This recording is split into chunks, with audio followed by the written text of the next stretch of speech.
काफ़ी लंबे समय के बाद ख़त्म हुआ इंतज़ार, हरियाणा को मिली नई व छोटी सरकार। नमस्कार, मैं अमित कुमार, आप देख रहे हैं न्यूज़ आपके साथ। आज हम मौजूद हैं गांव कालीवास में, जहां पर नए सरपंच बने हैं, उन्हीं से हम बातचीत करते हैं।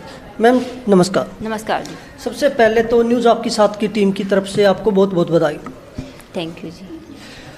मैम सबसे पहले आप अपना नाम बताएं। मेरा नाम जी रेनू और मैं कालवास से सरपंच पद के लिए चुनी गई हूँ।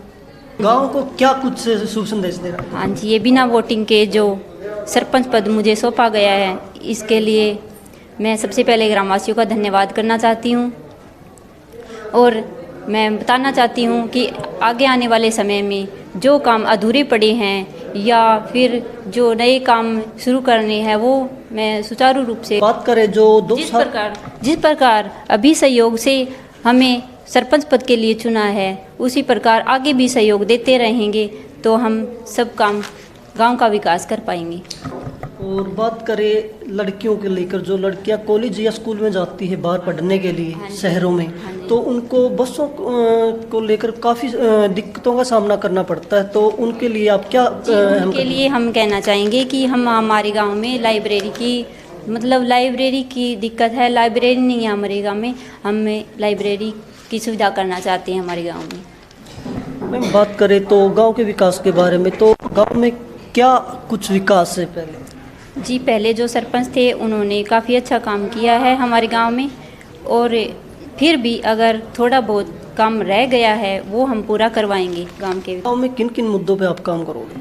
जी, गांव में जैसे कि बच्चों के लिए भी और गांव की महिलाओं के लिए भी, बुजुर्गों के भी लिए, सभी मुद्दों पे हम कार्य करेंगे। महिलाओं की बात करें तो महिलाएं की गांव में क्या क्या समस्या है? जी, महिलाएं जो सिलाई सेंटर की सुविधा करना चाहती हैं हमारे गांव में हैं। आप पूर्व सरपंच रहे हो, तो गांव का विकास को लेकर बात करें तो सर गांव में क्या कुछ विकास किया? सर, मैं गांव के सहयोग से 2016 में सरपंच निर्वाचित हुआ था, तो 2016 से मुझे गांव से बड़ा सहयोग मिला। हमने गांव में अपनी तरफ से जितना प्रयास हो उसका ज़्यादा से ज़्यादा विकास कार्य करवाए हैं। इन विकास कार्यों में मुझे गांव से मेरी उम्मीद से भी ज़्यादा समर्थन मिला है। इस चीज़ के लिए मैं आज आप लोगों के माध्यम से समस्त ग्रामवासियों का धन्यवाद करना चाहता हूँ। और दूसरी बात जो मैं आज आपके माध्यम से ग्रामवासियों को बताना चाहता हूँ और अन्य जो ग्राम पंचायतें हैं या जो गांव हैं उनको भी बताना चाहता हूँ कि ये जो नई पंचायत आज निर्वाचित होकर आई है, ये हमारी पूरी पंचायत निर्विरोध निर्वाचित है, सबसे बड़ी। इसके लिए मैं सभी गांववासियों को धन्यवाद भी देना चाहता हूँ। वो सभी ग्रामवासी इसके लिए बधाई के पात्र हैं।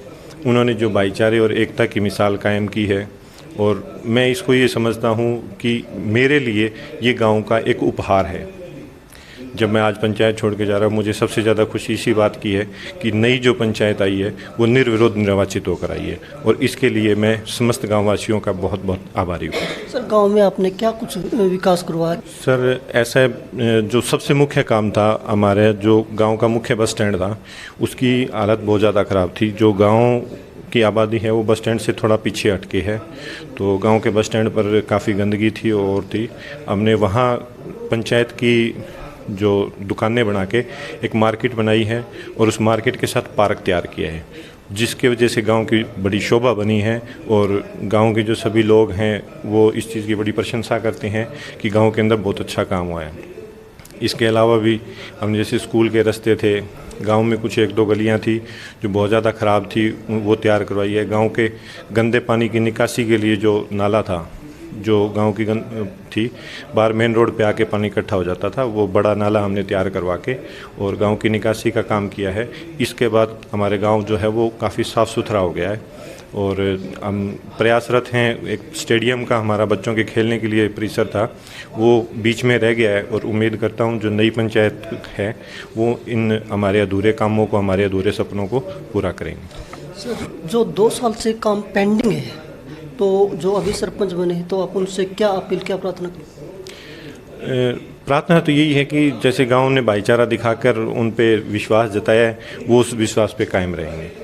और जो गांव के विकास के अधूरे काम थे या पिछले 2 साल से सरकार की तरफ से ग्रांट ना मिलने की वजह से जो काम पेंडिंग रह गए हैं, जिसका गांव में काफ़ी नुकसान हो रहा है, वो उसकी भरपाई करवाने का आगे। गाँव को विकास के बारे में बात करें तो गाँव में क्या कुछ विकास हुआ अभी तक? गांव के अंदर सर ऐसा है, हमारे सरपंच साहब ने बस स्टैंड के ऊपर अच्छी दुकानें बनाई है और गांव के अंदर गंदे नालियों, जो पानी की निकासी के लिए नालियां और नालों का निर्माण किया हुआ है और गांव के अंदर जो स्ट्रीटें थी वो खंडम हुई थी, उनका निर्माण करवाया गया है। और जो खेल स्टेडियम का जो कह रहे हैं सरपंच साहब, वो अधूरा काम रह गया है। इन सरपंच जो नरविंदाचिस जो पंचायत हमारी से चुनी गई है, उनसे हम उम्मीद करते हैं कि स्टेडियम का निर्माण कराएंगे और बच्चों को खेल के लिए प्रोत्साहन होंगे।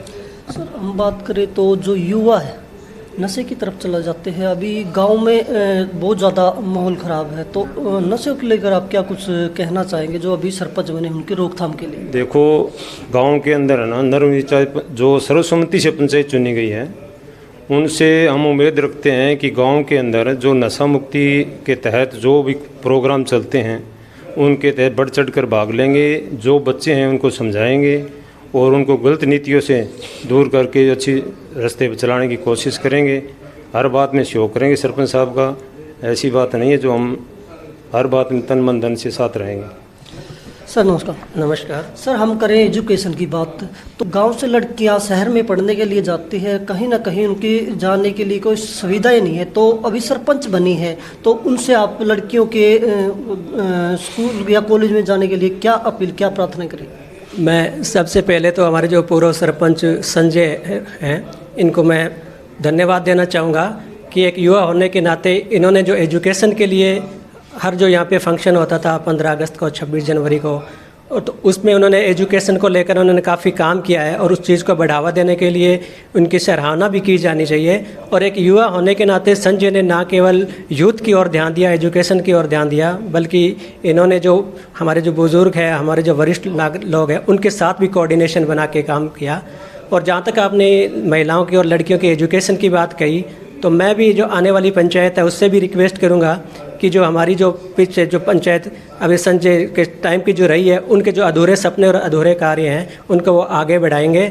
और एजुकेशन और शिक्षा, जो शिक्षा और चिकित्सा 2 सबसे अहम मुद्दे होते हैं किसी भी पंचायत के लिए, किसी भी सरकार के लिए, वो चाहे राष्ट्रीय हो या अंतर्राष्ट्रीय। हम अगर किसी फॉरेन पॉलिसी की बात करें तो ज़्यादातर जो मुद्दे होते हैं वो शिक्षा और चिकित्सा को लेकर ही होते हैं। अगर हम शिक्षा के मामले में आगे आ जाते हैं तो बहुत सारी जो बुराइयां हैं उनसे हम आगे बढ़ सकते हैं। आपने जो नशे की बात करी थी, वो भी अगर हमारे युवाओं को अच्छे से शिक्षा दी जाए तो उनको वो नशे से भी मुक्ति हो सकती है। और जहाँ तक हमारी जो लड़कियाँ हैं उनको बाहर जो हायर एजुकेशन के लिए भेजने का सवाल है, तो उसके लिए कुछ तो काफ़ी समस्याएं रही है, बसेस की भी समस्या रही है और एक जो सोच की भी समस्या रही है, क्योंकि ज़्यादातर जो अब सिनेरियो बन गया है समाज का, उसमें हम जिस हिसाब का माहौल बन रहा है, एक कहीं ना कहीं पेरेंट्स के मन में थोड़ी झिझक भी होती है। जहाँ तक स्कूल तक का होता ना, तब तो पेरेंट्स थोड़ा सिक्योर फील करते हैं, भी हाँ ठीक है, हम अपनी लड़कियों को यहाँ भेज सकते हैं। बाहर भेजने के लिए कोई भी हो, चाहे पढ़ा लिखा भी हो, वो भी 10 बार सोचता है। लेकिन हमें इस तरह की जो सोच है उस सोच से थोड़ा उभरना होगा। इससे हमारे समाज को भी आगे आना होगा, हमारे जो युवा है उनको भी जिम्मेदारी लेनी होगी। और जहाँ तक ये वहाँ पे ट्रांसपोर्टेशन का इशू आता है, अभी बाहर भेजने में हमारे जो ट्रांसपोर्टेशन का भी थोड़ा कहीं ना कहीं ऐसा प्रॉब्लम रहती है कि टाइम पे बसेस नहीं मिलती है तो बहुत ज़्यादा वहाँ पे भीड़ रहती है। तो मैं अब जो आने वाली पंचायत है उस पर भी और पूरे गांव के और हमारे जो पूर्व सरपंच हैं उनका भी सहयोग चाहूँगा, क्योंकि अब सरकार की भी ये मुहिम रही है कि जो जैसे आपने शहरों में भी देखा होगा, जो महिलाएं हैं, जो लड़कियां, उनके लिए स्पेशल बसेस चलाई जाती है। तो हम भी सरकार से ये निवेदन करेंगे, हमारे जो लोकल प्रशासन है उनसे भी निवेदन करेंगे कि वो लड़कियों के लिए कोई ऐसी विशेष स्पेशल बसों की सुविधा दें, ताकि लड़कियों को वहाँ हायर एजुकेशन के लिए, कॉलेज यूनिवर्सिटी में जाने के लिए, शहर में पढ़ाई करने के लिए किसी तरह की प्रॉब्लम ना हो। और दूसरी और बात, हम एजुकेशन को बढ़ावा देने के लिए हम ये भी कोशिश करेंगे कि यहाँ पे लोकल कोई ना कोई हम लाइब्रेरी इस्टेब्लिश करें। संजय ने काफ़ी प्रयास भी किया था, लेकिन वही बात है नहीं, जितना टाइम मिलता है उस टाइम के लिए बहुत सारी ऐसी योजनाएं होती है जो पूरी नहीं हो पाती है। जब ये बने तब हमने इनसे निवेदन किया था, इन्होंने अपने स्तर पे कोशिश भी करी थी। तो हम यही चाहेंगे कि आगे जो अब हम सारे, क्योंकि कोई भी एक जो प्रतिनिधि होता है वो खाली ऑफिस बियरर होता है, उसके साथ लग के काम करवाने के लिए हमारे समाज का और गाँव का सहयोग चाहिए होता है। बिना सहयोग के अकेला बंदा कुछ ज़्यादा कर भी नहीं सकता है। तो हम चाहेंगे सारे मिलकर यहाँ एजुकेशन को बढ़ावा करने के लिए कुछ ऐसा रोल मॉडल स्थापित करें, और जहाँ पे शिक्षा और चिकित्सा दोनों के लिए, ताकि लोगों को मतलब शिक्षा में भी अच्छा इम्प्रूवमेंट कर सके, और जहाँ तक मतलब जो चिकित्सा की बात है वहाँ पे भी कुछ हम CMO वगैरह से मिलके ऐसे इस्टेब्लिश करने की कोशिश करेंगे सारे मिलके भी, यहाँ पे लोगों को भी छोटी छोटी बीमारियों के लिए, छोटे छोटे अपनी दवाइयों के लिए कहीं बाहर ना भागना पड़े। सर स्कूल के बारे में बात करें तो यहाँ पे अभी स्कूल कितनी कौन सी क्लास तक का मौजूद है? अभी स्कूल +2 तक का है सर, यहाँ पे 12वीं तक की पढ़ाई यहाँ पे होती है, और 12वीं के बाद तो आगे फिर आपको जो अलग अलग एजुकेशन के लिए बाहर जाना ही पड़ता है। तो बच्चों के लिए खेलने के लिए ग्राउंड या कोई ऐसी क्या कुछ सुविधाएं हैं? अभी तो कोई अपना आपने देखा होगा, नहीं भी देखा होगा तो एक बार आप स्कूल कैंपस का थोड़ा टूर कर लीजिएगा, क्योंकि यहाँ स्कूल का जो कैंपस है वो काफ़ी साफ़ सुथरा, काफ़ी बड़ा है। और दूसरी ओर जो स्टेडियम की बात है उन्हें सरपंच साहब ने और उन्होंने अपने कही थी राधेश्याम जी ने, तो वो भी अभी काम चल रहा है। और बाकी यहाँ पे खेलने के लिए यहाँ बाहर भी काफ़ी ग्राउंड है, बच्चे स्कूल के हैं तो स्कूल टाइम में भी यहाँ पे खेल सकते हैं, जैसे स्कूल के बाद फ्री होके गाँव के बच्चे यहाँ पे खेलते हैं।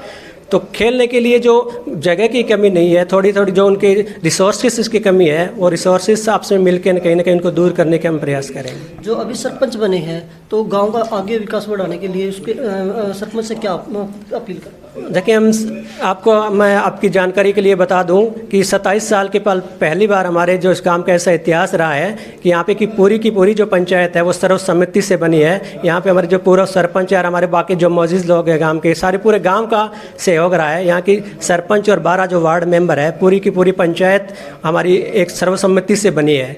और उसका सर्वसम्मति से जिस गांव में पंचायत बनती है वहाँ पे गवर्नमेंट की भी पॉलिसी होती है कि गवर्नमेंट भी जो पंचायती राज संस्था को बढ़ावा देने के लिए, लोगों को मोटिवेट करने के लिए 11 लाख का योगदान भी, ग्रांट भी देती है।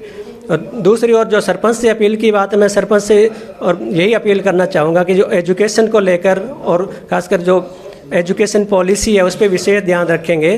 और एजुकेशन को आपने अगर समर्थ कर दिया, एजुकेशन अगर सही लोगों, आज मैं अगर कहूँगा कहीं ना कहीं जो हमारे गांव में सर्वसम्मति से पंचायत बनी है इसमें एजुकेशन का ही योगदान है, क्योंकि लोगों में जागरूकता आई है, लोग पढ़े लिखे हुए हैं, लोगों में समझदारी आई है। इसी वजह से आप सर्वसम्मति से आज पूरी की पूरी पंचायत गाँव में सहमति से बनी है, और ये एक बहुत बड़ी ऐतिहासिक बात है गाँव के लिए। जो लड़कियाँ कॉलेज में जाती है, शहर में जाती है, तो बसों की यहाँ पे क्या कुछ सुविधाएं हैं सर? बसों की प्रॉब्लम है, जो आपने देखा होगा कोविड टाइम से लेकर बसों की प्रॉब्लम हर गांव में हुई है। पहले बसों की थोड़ी शॉर्टेज होगी, और दूसरी जो बसों के बीच में जो डिस्टेंस है ना एक बस से दूसरी बीच में, उसमें काफ़ी गैप होता है। और कभी बार जैसे कॉलेज का भी सबका टाइम अलग अलग होता है, किसी की क्लास 1 बजे भी छूट जाती है, किसी की 2 बजे छूटती है, और किसी के अगर कोई जैसे यूनिवर्सिटी में पढ़ती है और उनका लैब वगैरह चलती है तो 6:30 बजे तक भी क्लास होती है। तो अगर उसमें 2-2 घंटे का गैप होता है तो कई बार तो सुबह जाने में भी दिक्कत होती है, वो टाइम पे क्लास में पहुंच नहीं पाते हैं, कई बार आने में भी प्रॉब्लम होती है। तो इस तरह की समस्याएं हैं। तो हम यही कोशिश करें कि हम सारे गांव के लोग मिलके, और जो स्पेशल बसेस हो जाता है लड़कियों के लिए, वो कहीं ना कहीं गवर्नमेंट से ये रिक्वेस्ट की जाएगी कि वो समस्या का हमारा समाधान किया जाए। जी, हमारे दर्शकों को सर नाम बता दें। मेरा नाम सुरेश बराड़ है और मैं इसी गाँव से हूँ। और ये गाँव क्या? ये कालवास गांव है, और ये जो सरपंच बने हैं ये हमारे गांव, हमारे परिवार से भी है, और सारे गांव के सहयोग से हम ये काम इस मुकाम तक पहुंच पाए। जो अभी नए सरपंच बने हैं तो उनकी फैमिली से हमारे साथ मौजूद है, हम उनसे बात करेंगे। सर नमस्कार। नमस्कार जी, नमस्कार। सर सबसे पहले तो आपको बहुत बहुत बधाई। आपको सभी को, सारे गांववासियों को हाथ जोड़कर मेरा प्रणाम है, हार्दिक स्वागत है सभी गांववासियों को। जो हमने बैठे को बनाया है वो बहुत बहुत धन्यवाद, मैं उसको कोटि कोटि धन्यवाद देता हूँ सारे गांववासियों को, और हार्दिक स्वागत करता हूँ सारे गांववासियों को। और हमने जो गांववासियों ने चुना है तो हम इसका पूरा फर्ज निभाएंगे, पूरा का पूरा इसको गाँव गोर इनका नाम रोशन करेंगे। और सभी जो गांववासी चाहेगा वही काम करेंगे, अच्छा काम करेंगे और विकास करेंगे। और जो हरियाणा गवर्नमेंट या सेंट्रल गवर्नमेंट की जो भी सुविधा मिलेगी वो सबसे पहले मेरे गांव के अंदर पहुंचाने की कोशिश करेंगे, सभी गांववासियों को तक पहुंचाएंगे। सर जो अभी सरपंच बने हैं तो क्या लगते हो? मेरी लड़के की बहू है, बधू पुत्र है, और अच्छी पढ़ी लिखी भी है। सारा हमारा परिवार है ग्रेजुएट है, सारे भाई है, वो लंबरदार है, भाई भजन लाल है, वो बड़ा अफसर है और सभी अच्छे हैं। पीछे वाले सरपंच भी बहुत अच्छा काम किया और उसको साथ में लेकर के भी और बहुत अच्छा आगे भी बहुत अच्छा काम करेंगे। सभी गांववासियों से मिलजुल करके जो काम जिस रास्ते का पता नहीं हो तो पूछ कर गाँव से कर लेंगे, लेकिन ऐसा नहीं होने दे। गाँव को पूरा चमकाएंगे, साफ सफाई की, स्कूल की जो पढ़ाई के लिए जो स्वास्थ्य है उनके लिए पूरा ध्यान दिया जाएगा। बुजुर्ग है कोई, अगर कोई देखभाल करने वाला नहीं तो उसको भी पूरी कोशिश करेंगे। और गांव के अंदर पानी अच्छा देंगे, जो ज़्यादा से ज़्यादा जिस प्रकार की कोई भी ऐसी सुविधा होगी तो हम पूरी के पूरे उनके लिए तक पहुंचाएंगे। सर, जो बात करें पानी की निकासी के लिए क्या कुछ प्रबंध है यहाँ? वाटर सप्लाई का पानी है। जब नहर ज़्यादा देर तक महीने तक रुक जाती है तो थोड़ी सी प्रॉब्लम आती है। वो प्रॉब्लम हम पूरी की पूरी कोशिश करेंगे, या तो डिग्गी बनाएंगे या कोई और सुविधा करके। ऐसा नहीं है कि वो पानी के अच्छे पानी के बिना रहने देंगे, बहुत अच्छा पानी देंगे, अच्छा पानी देंगे स्वास्थ्य के लिए। पानी तो ज़रूरी है और ये तो पानी ज़रूर देंगे जी, अच्छा पानी देंगे, खुश रहेगा वो, अच्छा काम करेंगे, बढ़िया काम करेंगे। हम अभी मौजूद हैं गांव कालीवास में, जो हिसार का गांव है। तो यहाँ के जो ग्रामीण थे उनसे बातचीत की। मिलते किसी और गांव में, तब तक के लिए नमस्कार।